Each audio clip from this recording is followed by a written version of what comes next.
السلام علیکم اور خوش آمدید۔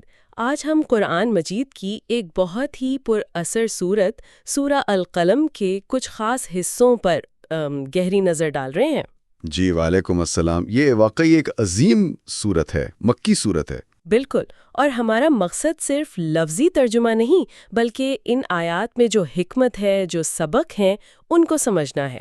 جی ہاں، تاکہ ہماری اپنی زندگی میں ان کا کوئی فائدہ ہو۔ اور شروعات ہی دیکھیے کتنی زبردست ہے۔ نون والقلم وما یسطرون، نون قسم ہے قلم کی اور اس چیز کی جو لکھنے والے لکھ رہے ہیں۔ سبحان اللہ۔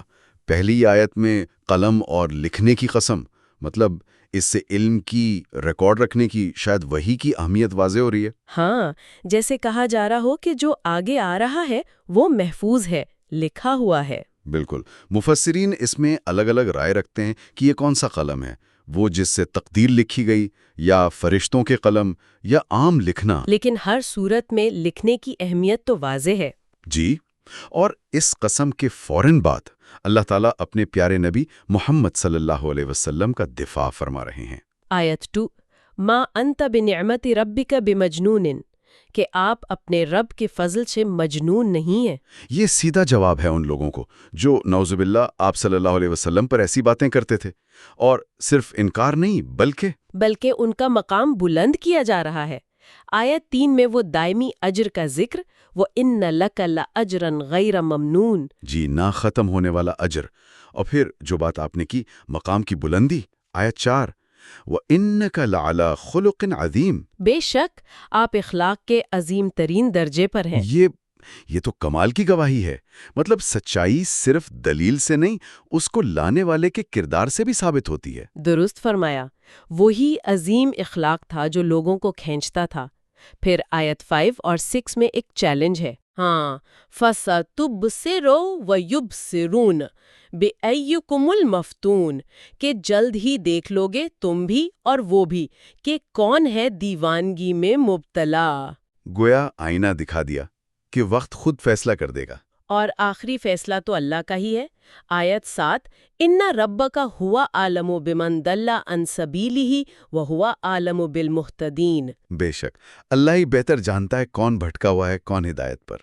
انسان تو بس الزام لگاتے ہیں، اللہ کا علم کامل ہے۔ اچھا، تو یہ تو ہو گیا نبی صلی اللہ علیہ وآلہ وسلم کا دفاع اور مقام۔ اب آگے ان لوگوں کا ذکر ہے جن سے بچنے کا کہا جا رہا ہے۔ جی بالکل، آیت 8 سے 16 تک انہی لوگوں کی بات ہے۔ پہلا حکم، فَلَا تُطِعِ الْمُكَذِّبِينَ، جھٹلانے والوں کی پیروی نہ کریں۔ اور وہ کیا چاہتے تھے؟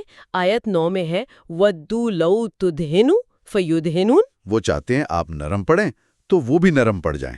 یہ کمپرومائز والی بات، مطلب دین کے اصولوں میں تھوڑا لین دین کر لیں۔ اس زمانے کے لیے نہیں، یہ وہ برائیاں ہیں جو ہر دور میں پائی جاتی ہیں۔ کیا کیا ہے وہ؟ آیت 10، حلاف مہین، بہت قسمیں کھانے والا، ذلیل، یعنی جس کا قول کمزور ہو وہ قسموں کا سہارا لیتا ہے۔ پھر آیت 11، حماز مشاء بنمیم، تانا مارنے والا، چگلیاں لگاتا پھرنے والا، جو فتنہ پھیلائے۔ اور آیت 12، مناع للخیر معتد اسیم، بھلائی سے روکنے والا، حد سے گزرنے والا، سخت گنہگار، خود تو برا ہے ہی، دوسروں کو بھی اچھائی سے روکے۔ یہ تو بڑی سخت تصویر ہے۔ اور آیت 13 میں تو انتہا ہے، عتل بعد ذالک زنیم، تند خو، بد لحاظ اور اوپر سے بداصل یا بدنام۔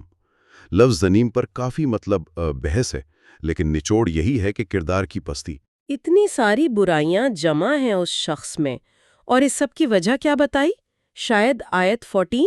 جی آیت 14 میں اشارہ ہے، ان کان ذا مال و بنین، اس وجہ سے کہ وہ مال اور بیٹوں والا ہے۔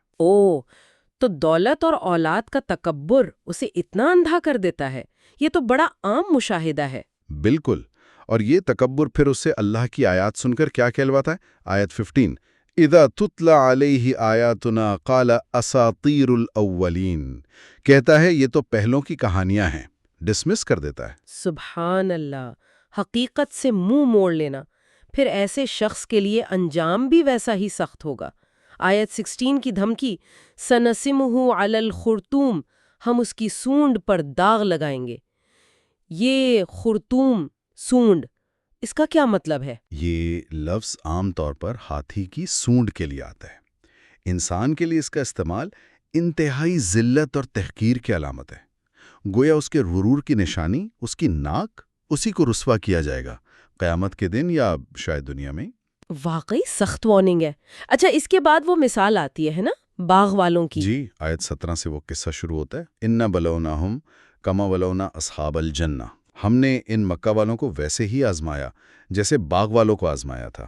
تو کیا تھی یہ آزمائش؟ کیا قصہ تھا ان باغ والوں کا؟ یہ آپ کہہ لیں ایک کیس سٹڈی ہے، ناشکری کی، لالچ کی اور اللہ کو بھول جانے کی۔ روایت میں آتا ہے کہ یہ کچھ بھائی تھے، ان کا باپ نیک تھا، غریبوں کا حصہ نکالتا تھا۔ اچھا۔ لیکن جب باپ کا انتقال ہوا تو بیٹوں نے سوچا یہ سب مال ہمارا ہے، ہم کیوں کسی کو دیں؟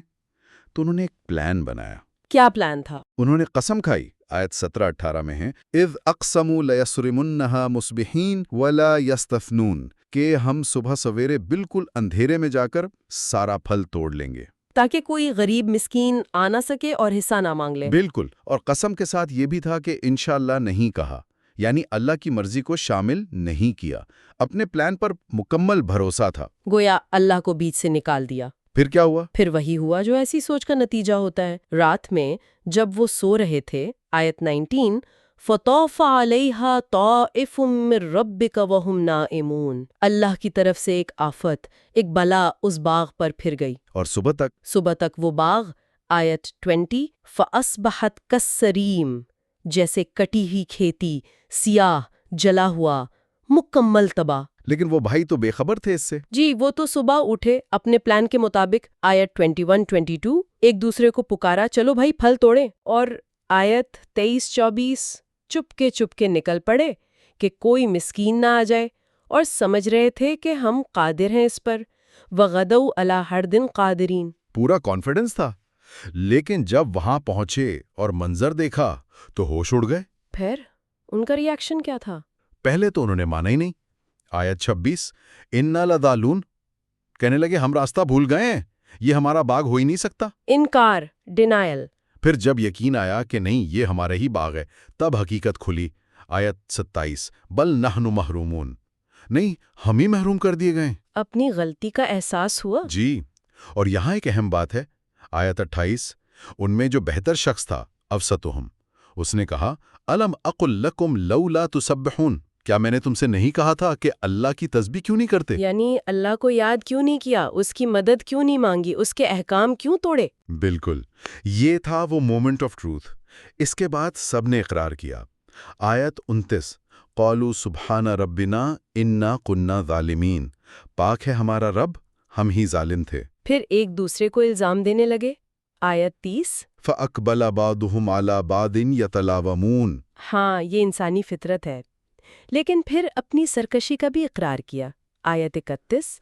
قالوا یا ویلنا انا كنا طاغین، ہائے افسوس ہم ہی حد سے گزرے تھے۔ اور آخر میں توبہ کی۔ جی، توبہ کی اور اللہ سے بہتری کی امید رکھی۔ آیت 32، عَسَىٰ رَبُّنَا أَن يُبْدِلَنَا خَيْرًا مِّنْهَا إِنَّا إِلَىٰ رَبِّنَا رَاغِبُونَ، کہ امید ہے ہمارا رب اس سے بہتر دے گا، ہم اسی کی طرف رجوع کرتے ہیں۔ تو اس پوری مثال کا سبق آیت 33 میں ہے، کذالک العذاب، عذاب ایسا ہی ہوتا ہے۔ جی، دنیا کا عذاب، اور آگے وضاحت ہے وَالْعَذَابُ الْآخِرَةِ أَكْبَرُ لَوْ كَانُوا يَعْلَمُونَ، آخرت کا عذاب تو اس سے بھی بڑا ہے۔ یہ مکہ کے سرداروں کے لیے بھی وارننگ تھی اور ہم سب کے لیے بھی نصیحت ہے۔ بالکل، ناشکری اور مال کی محبت کا انجام۔ اور اس کے بالکل برعکس آیت 34 میں متقیوں کا انجام بتایا گیا۔ ان للمتقین عند ربہم جنات النعیم، پرہیزگاروں کے لیے نعمتوں والی جنتیں ہیں۔ کنٹراسٹ واضح کر دیا۔ اچھا، اس کے بعد کچھ سوالات اٹھائے گئے ہیں ان منکرین سے، بہت چبھتے ہوئے سوال۔ جی، ان کی پوری سوچ کو چیلنج کیا گیا ہے، ان کے ورلڈ ویو کو۔ آیت 35، افنجعل المسلمین کالمجرمین، کیا ہم فرما برداروں کو مجرموں جیسا کر دیں گے؟ یہ کیسا انصاف ہے؟ پھر ان کے فیصلوں پر سوال۔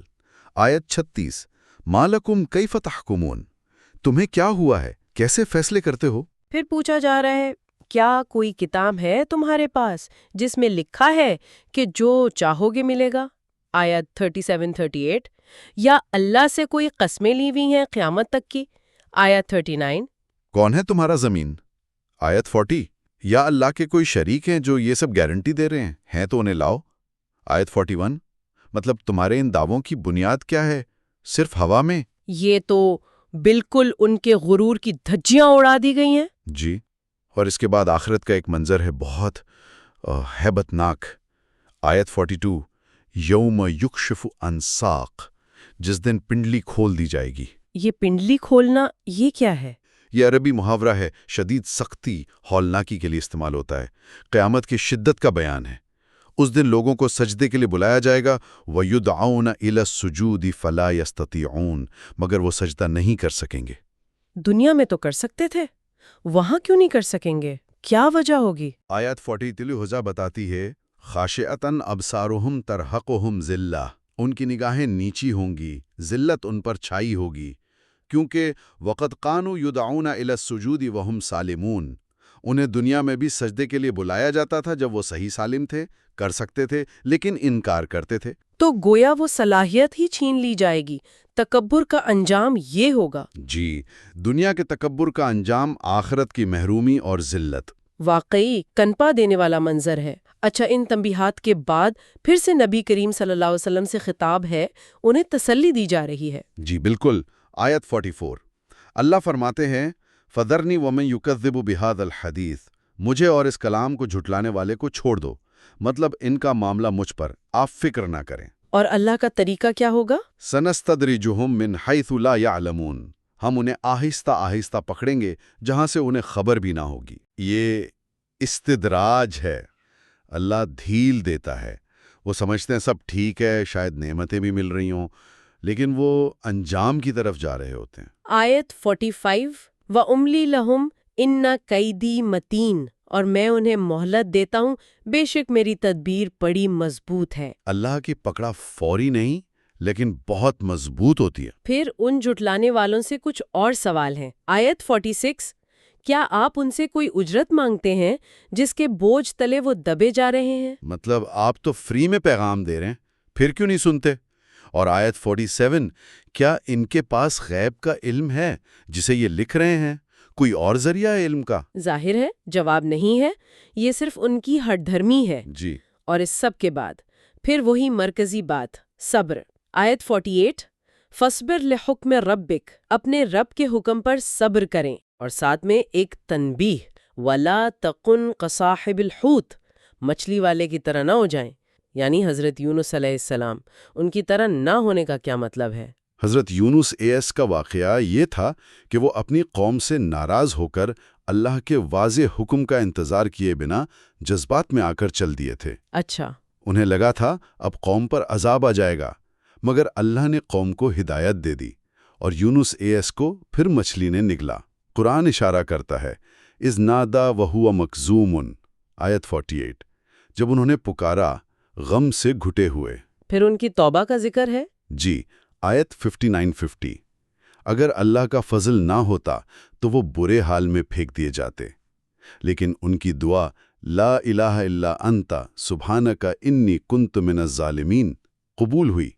اللہ نے انہیں معاف کیا، چن لیا، نیکوں میں شامل کیا۔ تو یہاں صبر کی تلقین ہے کہ جذبات میں آ کر اللہ کے فیصلے سے پہلے کوئی قدم نہ اٹھائیں۔ بالکل، صبر اور اللہ کے فیصلے کا انتظار۔ اور سورت کے بالکل آخر میں ان کافروں کا رد عمل بتایا گیا ہے جب وہ قرآن سنتے ہیں۔ آیات 51۔ وَإِن يَكَادُ الَّذِينَ كَفَرُوا لَيُزْلِقُونَكَ بِأَبْصَارِهِمْ لَمَّا سَمِعُوا الذِّكْرَ، قریب ہے کہ یہ کافر آپ کو اپنی نظروں سے پھسلا دیں جب یہ قرآن سنتے ہیں۔ ان کی آنکھوں میں اتنا غصہ، حسد، نفرت ہے کہ گویا نظر ہی لگا دیں گے۔ وَيَقُولُونَ إِنَّهُ لَمَجْنُونٌ، اور کہتے ہیں یہ تو مجنون ہے، وہی الزام جو شروع میں رد ہوا تھا۔ جی، ان کی طرف سے وہی ضد ہے، لیکن اللہ کا فیصلہ کیا ہے؟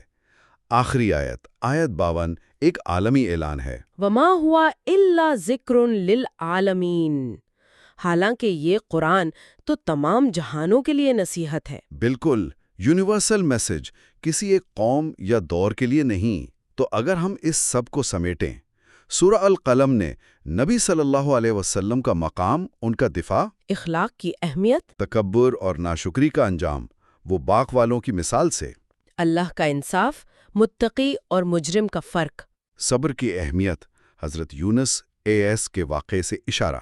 اور آخر میں قرآن کی آفاقیت۔ جی، یہ سب اہم نکات ہیں۔ واقعی بہت گہرے اسباق ہیں ان آیات میں، اور ایک خیال جو آخر میں رہ جاتا ہے، شاید اس پر غور کیا جا سکتا ہے۔ سورت شروع ہوئی قلم اور لکھنے کی قسم سے، اور ختم ہوئی اس اعلان پر کہ یہ تمام جہانوں کے لیے نصیحت ہے۔ اچھا نکتہ ہے۔ تو کیا یہ لکھنے کا عمل، یہ ما یسترون، صرف قرآن کی کتابت ہے، یا اس کا تعلق اس نصیحت کے ہمیشہ رہنے، اس کے یونیورسل ہونے سے بھی ہے؟ شاید اس کا تعلق ہمارے اعمال کے ریکارڈ سے بھی ہو، جس کا ذکر اس باغ والی کہانی میں یا قیامت کے منظر میں بھی ملتا ہے۔ ہاں، کہ جو لکھا جا رہا ہے وہ محفوظ ہو رہا ہے۔ شاید قرآن بھی اور ہمارے اعمال بھی، اس پر سوچا جا سکتا ہے۔ جی بالکل، غور کرنے کی بات ہے۔ اسی نکتے پر آج کی اس نشست کو اختتام کرتے ہیں۔ اللہ حافظ۔ اللہ حافظ۔